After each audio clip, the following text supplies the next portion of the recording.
Vamos agora à nossa segunda aula de ciências. Hoje nós iremos realizar as páginas 12, 13 e 14 do livro didático de vocês. Hoje nós iremos falar sobre a reflexão do som. Assim como a luz, ela reflete no espelho, nós temos também o som, que ela reflete em superfícies duras e lisas. Quando nós estamos em uma sala vazia, grande e vazia, nós percebemos que ao falar, a nossa voz produz um eco. Como isso acontece? Nós falamos e as vibrações da nossa fala entram em contato com o ar. Ao chegar ao obstáculo, que é a parede, ela vai voltar em direção à sua fonte, que somos nós que falamos. Então, quando essas vibrações voltam, elas voltam em forma de eco. Isso não acontece em parques ou em salas que tenham objetos, porque o som, as vibrações do som, vai se espalhar pelo ar e não vai voltar à sua origem, que somos nós, ou quem falou, certo? Então, hoje, nós vemos aqui, nós iremos estudar sobre a reflexão do som e também produzir alguns instrumentos musicais e observarmos como eles produzem o som. O eco é um fenômeno divertido, mas indesejável em salas de cinema, teatro e auditórios. Por isso, a parede e o teto desses locais geralmente têm obstáculos que desviam o som em várias direções, evitando o eco. A seguir, vou mostrar para vocês duas imagens explicando melhor como que funciona o som nesses ambientes, no cinema ou em um teatro. Veja a seguir. Observem aqui comigo essa imagem, é a imagem de um cinema. Nós vemos aqui por que o som ele não produz eco em um cinema. Isso acontece porque as paredes e o teto do cinema eles são revestidos por um material que vai quebrar a barreira sonora, que vai quebrar as ondas sonoras do som. Então nós temos aqui a pessoa que está falando, que está emitindo o som, vibrações sonoras. E este som, ele vai subir e vai se espalhar aqui pela plateia, vai se espalhar pelos quatro cantos e também pela plateia. Ou seja, aqui a barreira do som foi quebrada e ele se espalhou, as vibrações se espalharam sobre todo o cinema. Então não vai produzir o eco. Você sabia? Alguns animais, como os morcegos, utilizam a ecolocalização para se orientar e encontrar suas presas. O morcego emite um som muito agudos, os quais não conseguimos ouvir, o que são refletidos no corpo da presa e voltam para ele como ecos. Analisando a direção da onda sonora refletida e o tempo que ele leva para captá-los, o morcego identifica onde está a presa. Aqui nós temos aqui uma curiosidade sobre os morcegos que utilizam a ecolocalização para se orientar e também para caçar suas presas. Aqui ele emite o som, é muito agudo, por isso que nós humanos não conseguimos ouvir. Então as vibrações em contato com o ar produz vibrações que bate na presa e ela volta até os ouvidos do morcego, essa parte em azul, em forma de eco. A partir daí, o morcego analisa a direção e o tempo que leva para voltar até ele, e assim ele identifica onde está a sua presa, qual é a direção que está a sua presa.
Agora que nós já fizemos nossos instrumentos musicais, vamos agora responder algumas perguntas sobre eles. Aqui na página 14 do livro de vocês, nós temos aqui 3 perguntas sobre esses instrumentos.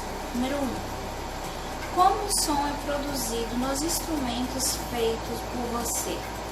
complete o quadro com informações referentes à produção de sons em cada um deles.